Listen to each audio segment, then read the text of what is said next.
Hello and welcome back everyone, and today I have for you a video on 5 changes that Big Brother desperately needs to make from going down this declining path that they have been on for the last few seasons and years. Now, when looking back at the history of Big Brother, they made some very big, monumental changes early on in their show's history in a very short period of time, thinking back to, say, the introduction of the head of household in Big Brother 2, the power of veto competition in Big Brother 3, and also introducing the golden power of veto in Big Brother 3, and then implementing it as a staple within the show in Big Brother 4, and then the random draw happening for the veto competition in Big Brother 7 All-Stars. But since then, there really hasn't been a major format change. We've gotten twists, we've gotten themes, we've gotten motifs that help shape and form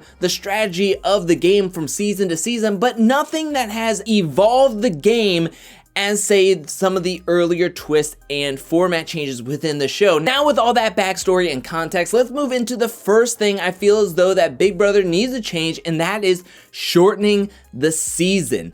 If you take a look at the past 8 seasons, including Big Brother 22 All-Stars minus Big Brother Over the Top, Big Brother game has been played in 85 plus day long seasons. Now, if you take away Big Brother 22, you have the Big Brother season lasting 90 plus days. Heck, Big Brother 18, 20, and 21 were all 99 days long. That is incredibly too long. I mean, just think about how long that is compared to some of the other shows that are out there filming. You have The Challenge that films within around a 2 to 3 month period, but that has double the contestants on it than, say, a Big Brother season of 16. And if you look at Survivor is played with roughly the same amount of people, but in a 39-day season. And to really figure out how we can shorten the season or how to streamline the season a little bit better, we need to first figure out how a 1-week period of the show works. Now, on Thursdays, we have an eviction and the new HOH is crowned. Fridays are nominations. Saturdays, the veto comp is played. And Mondays, the veto ceremony is done. That leaves around 4 days of nothing. Now, in past seasons of Big Brother, when you have the veto competition and then the veto ceremony, within that 1-day period of Sunday, that's where campaigning happens. From when the veto ceremony is done to the Thursday show eviction, there's a lot of campaigning and going back and forth about who the target should be and who should be taken out that week. And now in recent seasons, when a majority alliance forms, they already know what they want to do from the time that the HOH is won to when the veto is won and the veto ceremony is done. There really isn't anything to change or really anything to go over. And I feel as though an example is from Big Brother 22 All-Stars when Nicole A was on the block and she spent 3 days telling everyone that her plan was going after Janelle and Kaser, and the majority alliance just let her say all this stuff for 3 days in a row and then still vote her out by a unanimous vote. I mean, this was realistically not going to change whatsoever, and that's exactly what happens. It's just 4 days of nothing that happens in the Big Brother house. Now, my suggestion is that you shorten this to 40 to possibly 60 days. I think 60 days is the max number of days, 60 to 65. That means that somebody's gonna be leaving this game every 3 to 5 days. I think that is the sweet spot. Then you add in some double evictions, and I feel as though with so much downtime, people are less likely to take shots when they need to. Why, quote unquote, backdoor somebody if they're just gonna stay in this house for 4 days waiting to be evicted on Thursday, and they're just gonna slander you as the HOH and talk bad about you and get people to try to turn on you for the upcoming weeks when you're not even allowed to play in the next HOH competition. And it rewards scared gameplay, where on the other side of the pendulum with Survivor, where power is constantly being changed every 3 days, power is exchanging hands. People are leaving this game constantly to where people can think, I can take a shot and then we can now turn the tables and get other people on our side and we can move on from this. So I think that with everything happening on one side of the week, we can just have a quick turnaround every 3 to 5 days. And that could really help benefit with a more strategic gameplay to where people are more willing to take shots at bigger targets, at other people maybe within their alliance, and take them out sooner rather than later. The next thing I would change is more team building comps / luxury for the house comps. Now, very recently in Big Brother 22, we took out the have-not competition to where now, once you're done and the new HOH is crowned, now people are just being able to point their finger and pick somebody to be a have-not for the week. If you subtract a competition from the game, you have to add something back to balance it out. In past seasons, there was a competition every single episode. Once you take out that, you're really putting so much pressure on people actually doing gameplay when ultimately they just get into big globs of groups and then don't really talk about the game. They already have their minds made up as a unit, as a group. And if you have these team building comps within the game where you're putting people together randomly to work together for something within the house, I think of saying, when I say luxury, I don't mean like a car or money every single week. This house is boring and people are dying for something to happen within the house. So I think of, say, like Big Brother Canada, when they had to exchange clothes with their housemates without them knowing about it so they could get a party for the house. Or say that they were trying to work together to figure out a clue to get a camping party outside in the backyard. With these competitions, I feel that you can highlight the people personally, and they learn to work together in different groups within the house and different people within the house that they may not already want to talk to or work together with. And these competitions can highlight the people within the house and their competitive nature. Maybe during these competitions, something flares up and people are like, oh no, I do not want to work with this person, because that's the way that if they're gonna act like that within a fun competition within the house, what are they gonna do later on in the game? Or maybe it highlights something positive about somebody and they go, oh, I really like this person. I really want to get to know them more and work with them possibly throughout the game. I think that could be something, one, entertaining for the people in the house and the people at home, and two, it can really highlight the personal nature than just hoping that these people actually have conversations and divulge some information about themselves and that you highlight it within the season. I think the next thing that really needs to change in this game is the competitions. Big Brother needs to have an overhaul of their competitions. Looking at the HOH comps from just Big Brother 22, 10 of the 13 HOHs have been males and only 4 vetoes were won by women. And I think this is a testament because most of these competitions this season have been physical by nature. There hasn't been enough of these quote unquote crapshoot competitions within this game. Ones that are more luck based, that could really sway with the wind. Now I know some people don't like those kind of competitions, that they're just luck-based, but they really could help out other people or minority alliances within the season to gain better traction and make more moves within this game. If you're all physical based, then mainly the males are gonna win. Now I know I say that, but realistically, Danny won the endurance comp where she was holding onto the billboard. And also, I have a big gripe about the endurance comps. Let's take away these endurance physical comps from now on.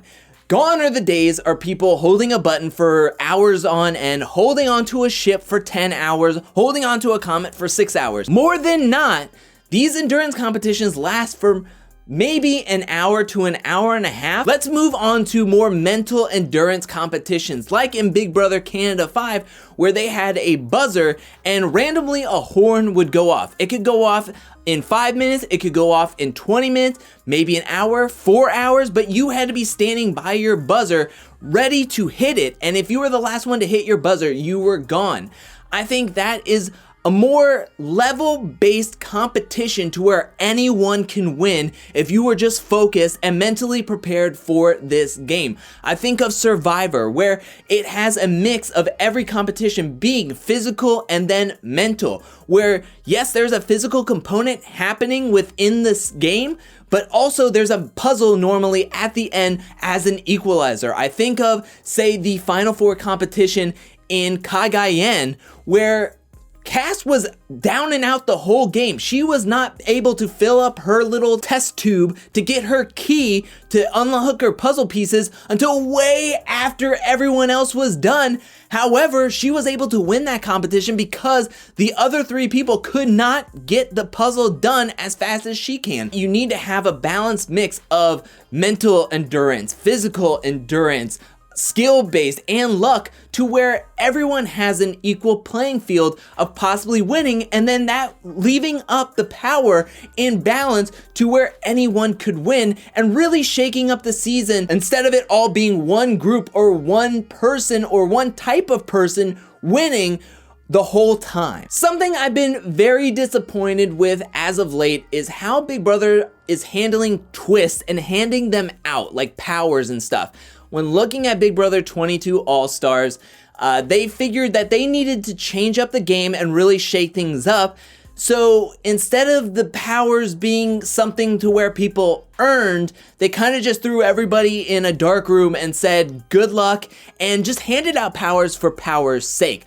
I think that if we had a more skill-based, strategic way of handing out powers, 1, the powers would feel earned in a sort of a way, and 2, I think it would reward people that are actually playing the game and actually very in tune with their perceptions within the game. I think of the Secret Destination BB18 twist where they had all the posters on the wall and you had to be able to highlight the actual words within the posters, find the plane that had the words Paris on there, and then go to the phone booth and then found all the tickets. I also think of BB6 where they found the blue light flashlight and they found the words on top of the fish tank. I think of Big Brother Canada where Will found these clues everywhere when they were cleaning the house, and then he found the secret power of veto that he had to use within a 3-week period, but he couldn't tell anybody.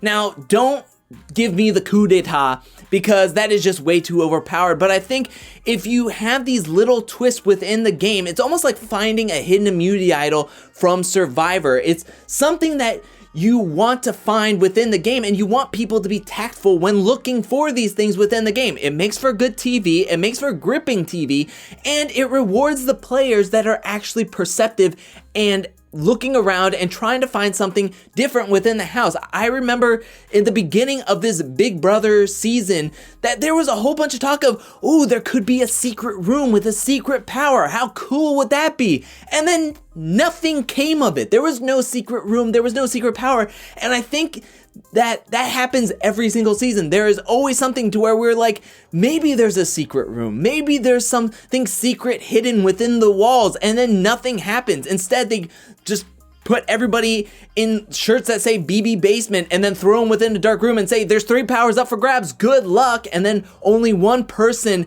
outside of the majority alliance gets a power, and it kind of just flops on its face. So to me, I feel as though that be tactful, be strategic with your twists, and let the people that are actually playing the game earn these twists rather than just handing them out for power's sake and then 2 people not even wanting to use them because they don't have to. That's so boring.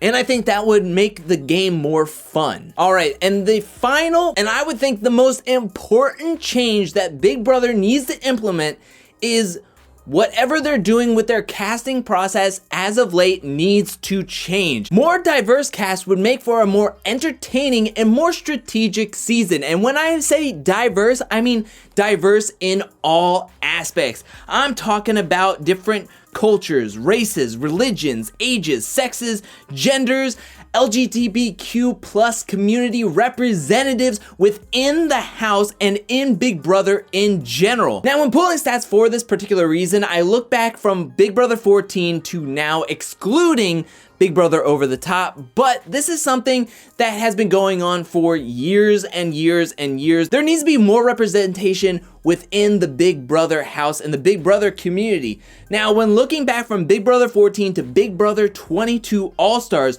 on average, white players make up at least at least on average 73 to 75% of the cast. That's crazy. And then looking over the ages of Big Brother 14 to Big Brother 21, because Big Brother 22 had a lot of returning cast members, so I only went through Big Brother 14 to Big Brother 21. When looking at the average age of the cast in Big Brother 14, it was 30, thanks in part to, say, Mike Boogie and Janelle. Big Brother 15 went down to 28, Big Brother 16, 28, Big Brother 17 went down to 27, and then Big Brother 18's average age was 23 years old. Big Brother 19 jacked up back up to 30, then Big Brother 20 was 28, and Big Brother 21 was 28. Back in like Big Brother 2, the youngest person on that cast was 28. With such a young average age of cast, this really makes for the older player, normally just one older player, as an outcast or a quote-unquote GOAT to drag through the game and then cut them later on when you can't use them anymore. We need to go back to a time where Big Brother was more on the experiment side than getting people who are beautiful and young to play a game that they may or may not have ever watched in their lives. I mean, there's been talks that they have recruited multiple people on these multiple seasons from Instagram, and some of these people have never seen the game. I get, Big Brother, that you want a certain demographic to watch this show, but on the flip side, Survivor is thriving when they have super fans who are not bathing on a beach for 39 days and they have gripping stories happening. Go back to that. Figure out who's still a quote-unquote super fan at this point, get them on the show and let them show some strategic gameplay and mastery, and get some different people on this show. Get some diversity within this show, because when you have a group of people that are super different from one another, that adds to the strategic height that people need to play at. It makes people have to be extra sociable to see who they can work with and who they can't, what kind of bonds will form. And if you have more representation on the show, then more people will feel included and inclusive within the show, and they could possibly see themselves or see a person that they would want to root for that they have not seen on the show to date. If you want to save your brand, save the show that you are producing over and over again from Big Brother 23 and on, if you get more seasons from after Big Brother 23, then you need to cast a wider net of super fans, of people who love this show, and cast a wider net of diversity to bring in people that will make this show actually entertaining and fun. And this Big Brother 22 All-Stars has been an all-star disappointment with how this game has gone and how predictable and boring. And I think this highlights what is wrong with the show and what they should have done a long time ago. You needed to experiment more, not just throw Pandora's box randomly in every season hoping that would change up the game. But that is it for this video. What did you think about my ideas? Let me know that in the comment section below. What ideas do you think are good from my video, and what ideas do you think need a little bit of tune up? Let me know that in the comment section below. And if there's other ideas that you thought of when watching Big Brother 22 or rewatching older seasons that I did not say, let me know that in the comment section below. I want to have a lot of conversations about this, but thank you so much for watching. While you're down there, hit that like and subscribe button. I'll be back really soon with more content, more challenge content, more content in general. But until then, peace.